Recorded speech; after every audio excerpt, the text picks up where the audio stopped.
data and income revenue. I can show you exactly why this does not work, does not benefit the country.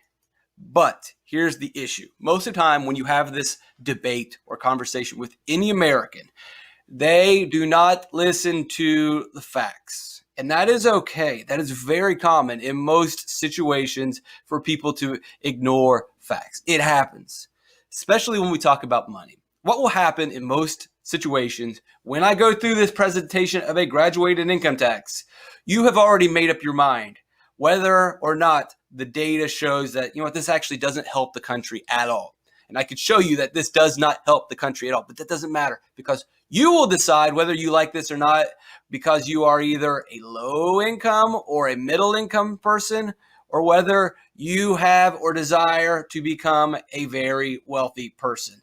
That is it. Basically, it is a test of what you think, almost your morals or your instincts, what you think is right or wrong. Whether you subscribe to the wealthy being evil or the poor being evil, you basically make up your mind immediately. You do not even look at these numbers and say whether something works or not. You just instinctively you say, this is good for him. This is a good system. Or you instinctively say, this is a bad system. You don't listen to the facts. The facts are going to tell you this system does not work at all. One idea is that in our country that we are all equal under the law. What's one of the basic principles of a democracy in which you have liberty. And liberty is basically the idea free of unfair restrictions or the freedom from restrictions by the government. And one of those liberties is that we should all have the same liberty. We should all be treated equally. Now, this is not equal. This is not the government treating people equal. Now, if you look at the Constitution, you're going to see that the government mainly says we can't treat you differently based on your race, your religion, your creed, your sex. There is nowhere in the government's documents that said that we cannot treat people unequally based on income. You can look in the Constitution, and it does not say that discriminating based on wealth is illegal. They can. We can. The government can tax you more. So the Constitution permits this. This is absolutely allowed based on the Constitution. You cannot treat people unequally based on, again, their race, their religion, their creed, their sex. You can't do that. You got to treat women and men equally. You got to treat black, white, Hispanic equally. You got to treat Protestants and Catholics and Muslims equally. The government must. The government must do that. But it does not say that the government has to treat the wealthy the same as low-income individuals. That is not the case. But if we are truly a democracy and we truly believe in equality, then we really shouldn't have this conversation. If we are going to treat people equally, then we need to treat them equally. This is not very democratic. This is not equal. But again, that doesn't matter. The righteousness, the moral nature of this argument does, unfortunately, that's what matters most to people. Populists also want government-owned railroads. Now, you can support whatever you want here. It's up to you. Again, here we got another issue with...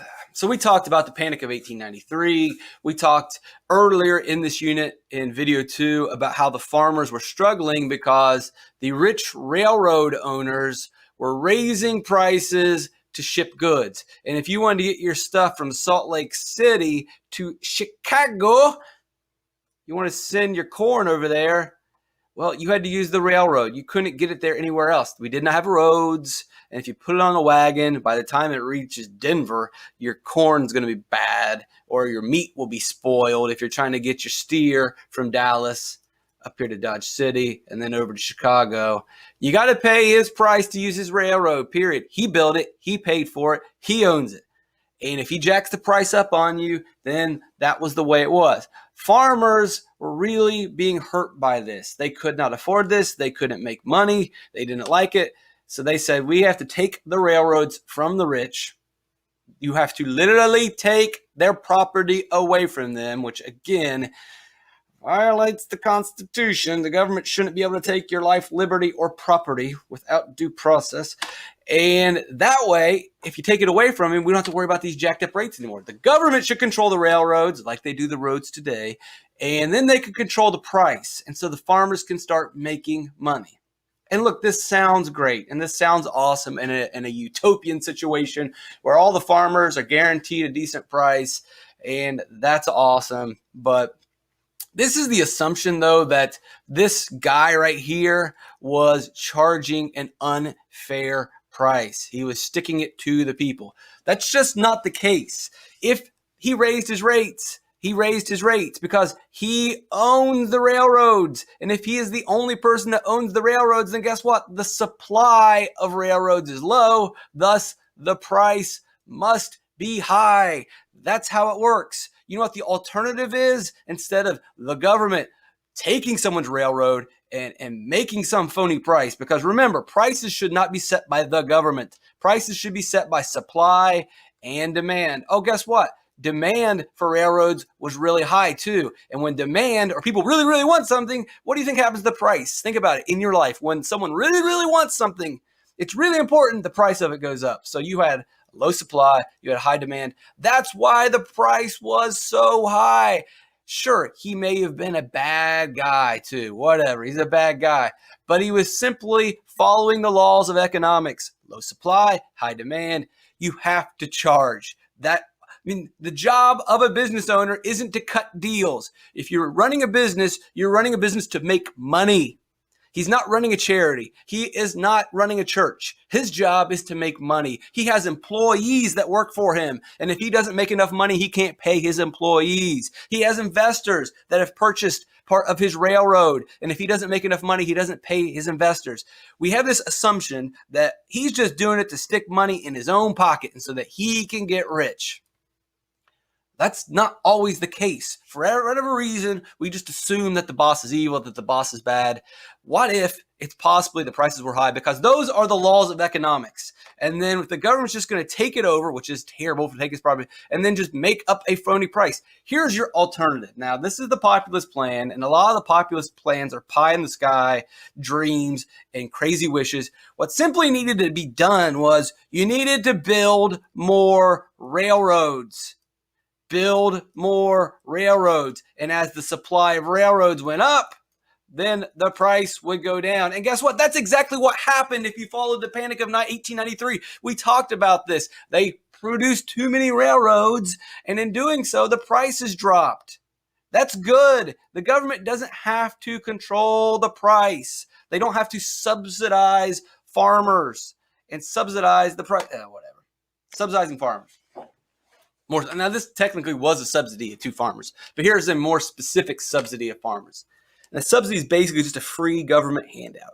You're giving money to help people out. Here's the deal with farming, if you're not aware of that. Sometimes there are bad years. Sometimes it doesn't rain enough, and your crops don't grow. And when your crops don't grow, you can't sell crops. If it's a bad season, you can't produce crops, and you go out of business. But it's worse than that, because if you go out of business, then you can't produce food and people around the country are going to starve. So if you have a bad season, there's a chance that the losses that you take make your farm shut down completely. And if you have a bad season and your farm shuts down completely, then that means no more food. And that means no more food. And that's really bad for the country. It's not just bad for me, the farmer. It's bad for everyone. At least that's what the populists want you to believe. The populists are going to tell you this is bad for everybody, not just a single farmer. So what the government should do is subsidize the farmer. Give him a little bit of money. So when that bad year happens, he's able to hang on and his farm doesn't go out of business. And so next year he is able to produce food and we are munching on some corn on the cob and everything is good. And it all happens because the government subsidized us. It is a subsidy. It's basically a handout to help you out through the hard times. The Populist Party said, you got to help the farmers. They're already getting jobbed by the railroad owners who are jacking the price up. And now you get one bad season and you got to shut the farm down. You shut the farm down. There's no corn. There's no corn for the people. And now one little farm's problem turns into a problem for thousands of people across the country. Not so fast, my friend. So if you want to become a farmer, let me ask you this. So basically what we're doing is we are taking out the risk. We're taking out the risk of being a farmer by subsidizing. No risk. What other job do we simply say, I think the government should take out the risk? If I open a restaurant and my food isn't very good and no one comes to my restaurant, guess what happens? I go out of business.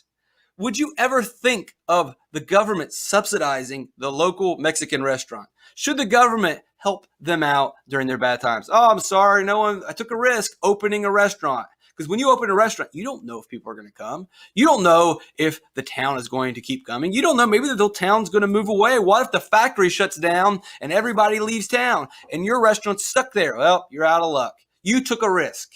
You taking a risk. You don't know when you open a restaurant if anyone's going to go there. If you open a video game store tomorrow, you're taking a risk. You don't know if people are going to continue to buy your video games. Maybe they're going to pirate the games. Maybe they're going to download them online. You're taking a risk. That's what you do when you start a business. There's risk involved. We don't think that the government should bail out video game stores. No one would think that. No one thinks that the government should bail out a Mexican restaurant. You took a risk. Do or die. Live or die. Whichever. That's the way it works. And it's the same thing with farming. When you decide to become a farmer, you know that there can be bad years. You know that this can happen. It's a risk that you're willing to take by becoming a farmer. And if you're not willing to take that risk, then guess what? Don't become a farmer. If you're not willing to take the risk, then don't open a restaurant. Then don't open the video game store. Don't do it. What you should do is just go get a factory job where you don't have to worry about risk. Go work at McDonald's. Go get a job as a teacher. Go take a low-risk job where you don't have to worry if it doesn't rain. You don't have to worry if people decide that we don't like Mexican food anymore. Or we don't have to worry that, oh, this is too spicy. We don't have to worry about that stuff. Get a job with low risk. If you're not a risk-taking person, then don't. But what the populists were saying is, no. We want them to be a farmer anyway. They shouldn't have to worry about risk. And if they have a bad year, the government will help them out. That's stupid. If you're a farmer, then guess what you need to do? I'm sorry, but it's stupid. You should save your money in case you have a bad year. And when you have a bad year, that money that you saved will help you through. And so then so you don't shut down, and the next year you rebound. With the subsidies, this is an incentive by the government saying, you don't need to save your money. You don't need to be frugal. You don't need to be careful with your money. Because you can just blow it on whatever you want, and when a bad year comes, we'll bail you out. The government is thus incentivizing him to behave badly. The government, when they give an incentive and take away the risk, are incentivizing or